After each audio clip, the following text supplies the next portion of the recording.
Oi, aqui é o Heitor Miranda Guimarães. Eu vou falar hoje rapidamente sobre execução de alimentos. O atual sistema do Código de Processo Civil de 2015, ele permite que o credor da verba alimentar possa exigir o cumprimento ou o adimplemento dessa obrigação alimentar por meio do cumprimento da sentença ou por meio de uma execução extrajudicial. É importante entender que o crédito alimentar ele tem uma natureza diferenciada dos demais créditos. Ele é um crédito que tem muita importância para a pessoa porque justamente ele fala da subsistência, ele é importante para a subsistência do ser humano. Então, o inadimplemento acaba atingindo também a dignidade da pessoa humana. Partindo dessa premissa, o legislador ele achou por bem e agiu de forma coerente, inteligente, de disciplinar modos de execuções distintos para cada situação. Considerando que alimento é o valor pago em pecúnia, em dinheiro, àquele que não tem condições de prover o próprio sustento, e esse valor será pago por um parente, alguém próximo da família, nos termos do artigo 1694 e seguintes do Código Civil, o crédito alimentar ele autoriza então que o credor, ou melhor, o detentor do crédito alimentar está autorizado a buscar a execução, como se fosse uma dívida comum. Então, ele tem a possibilidade de entrar com uma execução, se for uma sentença, de um cumprimento da sentença, nos moldes do artigo 523 do CPC, e também parágrafo 8º do 528 do CPC, vai requerer simplesmente o cumprimento da sentença, a intimação do devedor para pagar em 15 dias e podendo, após o transcurso do prazo de pagamento voluntário de 15 dias, previsto no parágrafo 1º do artigo 523, acrescer de multa de 10% o valor do crédito e também incidir em honorários advocatícios. Depois disso, já é possível a penhora de bens do devedor. Então, vai seguir o mesmo rito de qualquer cumprimento da sentença de pagamento de quantia certa. O detalhe é que pode ocorrer a penhora de bens impenhoráveis.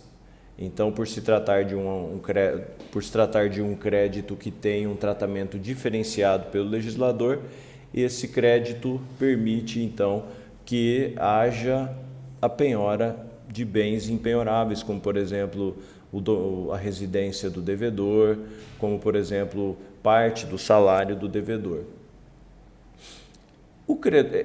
Esse valor, esse montante a ser executado, corresponde ao valor dos 2 últimos anos vencidos. O artigo 206 do Código Civil, parágrafo 2º, ele menciona que o prazo prescricional para cobrar alimentos é de 2 anos.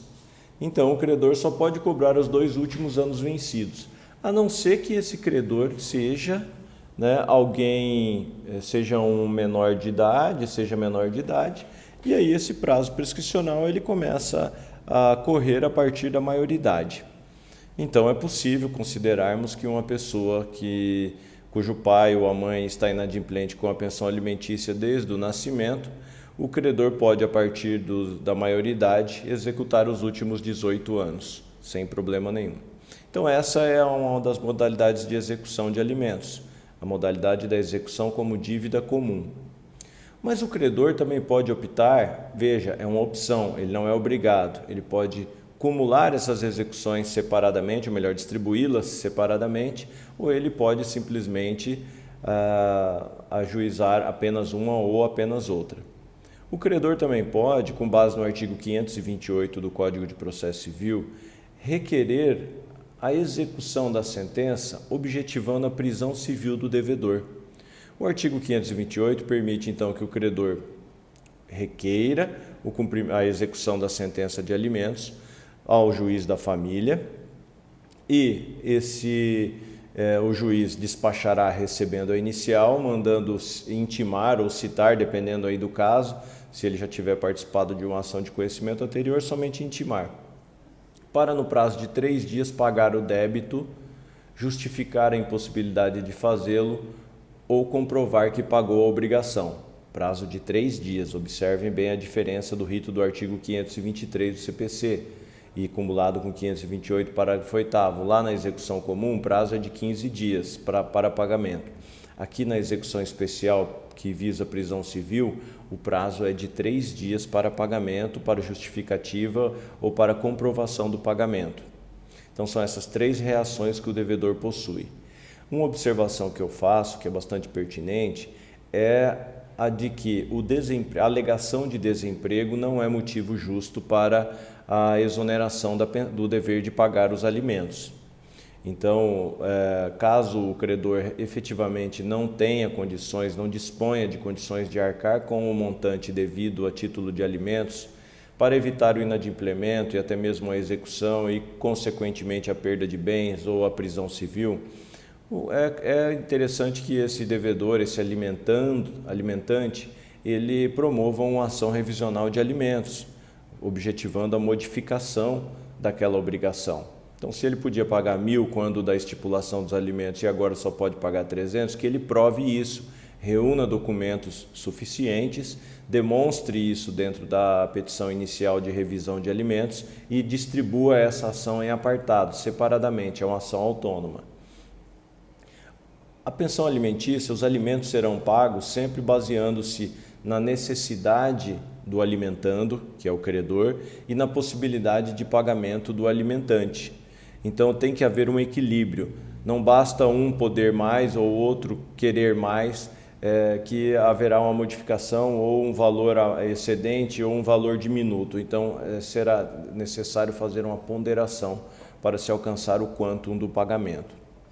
A segunda hipótese de execução que eu comecei a falar agora está prevista no artigo 528 caput do CPC e ela fala da execução especial para a prisão civil do devedor de alimentos.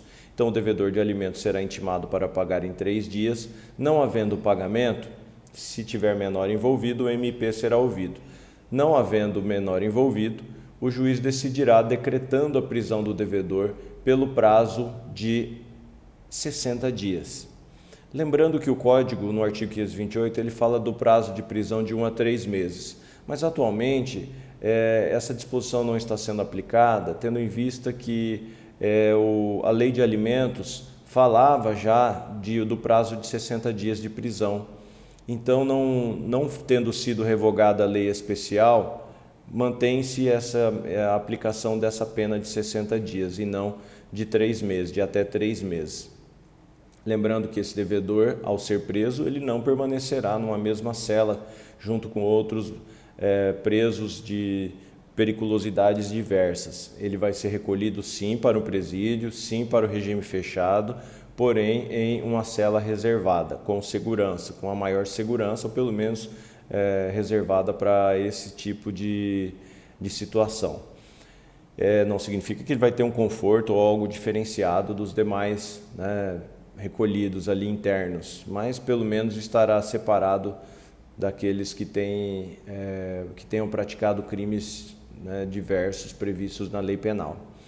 Então, no caso do devedor de alimentos, quando que ele pode requerer a prisão civil? Quando estiverem vencidas de 1 a 3 prestações dos alimentos, as mais recentes. Por isso que justifica a prisão. Justifica-se a prisão, gente, porque é uma medida urgente, a pessoa precisa daquilo para subsistência.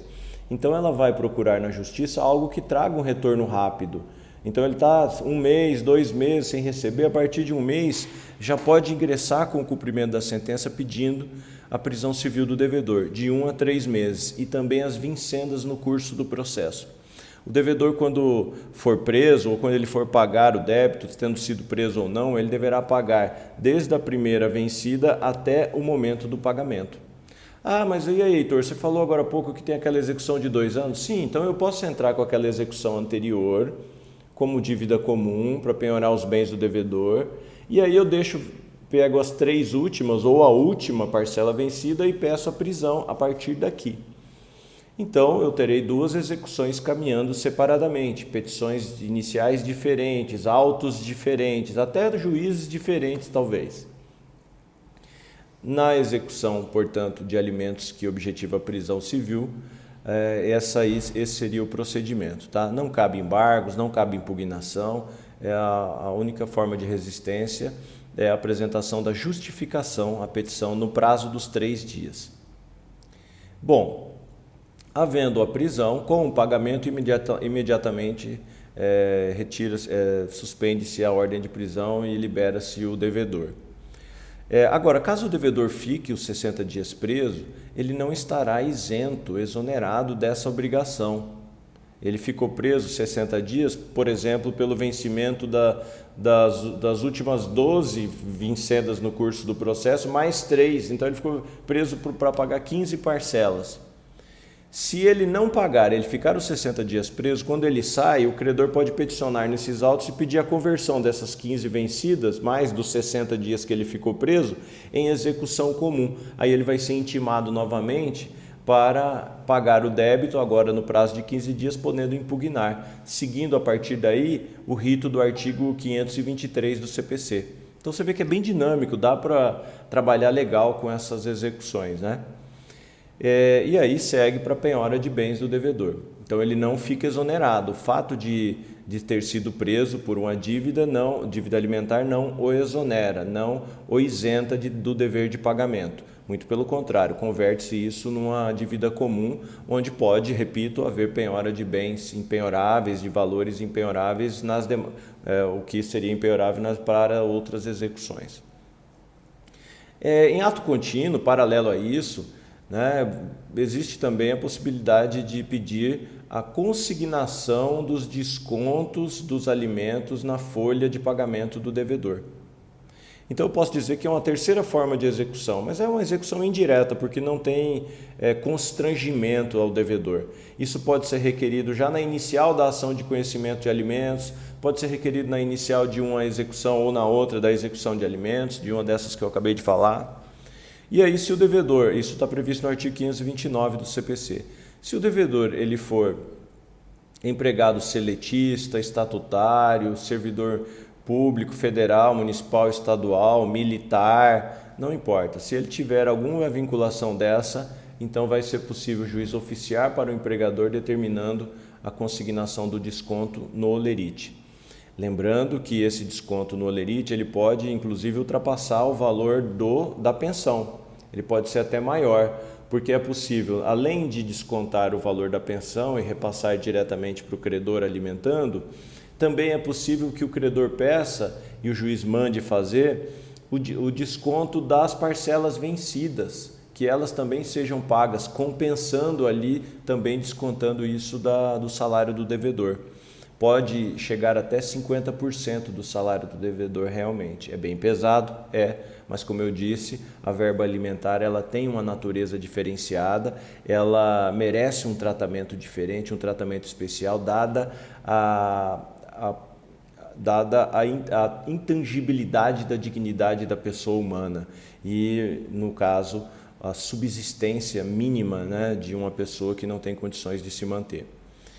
Um outro detalhe é que a execução de alimentos ela também pode correr pelo rito extrajudicial, tanto de dívida comum, aí você vai ter a mesma regra lá do artigo 800 e pouco, 824 seguintes do CPC, que fala da inicial, 880 e pouco também, em que o credor promove uma inicial de execução de título extrajudicial de cobrança de dívida comum, cobrando, aí eu tenho 2 anos para executar também, caso o crédito esteja entabulado num título executivo extrajudicial, num contrato, numa confissão de dívida, numa declaração, alguma coisa assim, que esteja previsto no artigo 784 do CPC como título executivo extrajudicial. Então eu posso executar como título extrajudicial. Também posso pedir a execução, lembrando, a execução de título extrajudicial por dívida comum, prazo de citação, pagamento 3 dias, pode embargar em 15. Segue o mesmo rito da execução extrajudicial. E se for execução de alimentos para prisão civil baseada em título extrajudicial, o procedimento é o mesmo do 528, não vai ter mudança. 3 dias para pagar, ou justificar ou comprovar que pagou. E depois a prisão de até 60 dias. Então, todas essas situações, elas permitem que o alimentando possa fazer valer o seu direito, buscar valer o seu direito. São execuções que trazem alguma efetividade, principalmente a execução de alimentos para prisão civil.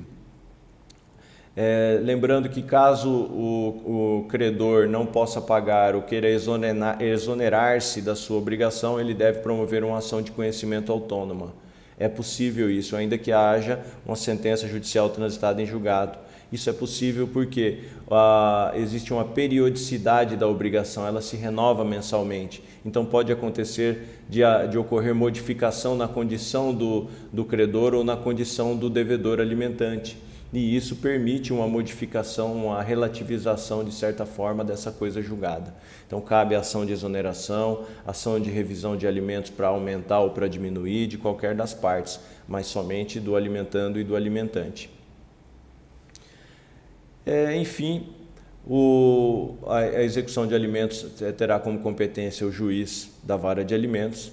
Pode uma delas ser requerida dentro dos autos da ação que originou os alimentos, ou também pode ser distribuída autonomamente, não há uma vinculação expressa para isso. Também posso dizer que a competência para a execução de alimentos será do domicílio do alimentando, que é o credor. Isso já é algo que prevê justamente a garantia de um fácil acesso à justiça para aquele que tem menos condições, que se encontra numa situação de vulnerabilidade. Nada impede que o credor, o alimentando, o credor de alimentos, promova essa execução no domicílio do devedor, ele pode optar por isso. O domicílio do devedor talvez seja mais fácil, onde o devedor exerce as suas funções, está habituado, as pessoas o conhecem, e lá ele podem ser executados os seus bens e ele pode ser facilmente localizado para fins de prisão civil. Então é possível também. Também é possível o credor requerer a execução da pensão alimentícia lá no local onde estiverem situados os bens. Também pode ser isso por carta precatória. Então existe aí uma dinâmica muito boa no sentido de permitir que o credor alcance a satisfação do seu direito, que é o recebimento do valor. Não se admite execução de alimentos para prisão civil de alimentos determinados por responsabilidade civil. Aquela pensão vitalícia que a pessoa que causou dano a outra paga, ou pensão provisória, alguma coisa, isso não dá prisão civil. Até surge uma curiosidade de vez em quando, a vovó que paga pensão para o neto, caso ela fique devendo, ela pode ser presa? Pode, a lei não faz distinção. Quem tem dever de pagar alimentos? Pai, mãe, avós, tios, filhos, netos, pessoas vinculadas até o 3º grau de parentesco.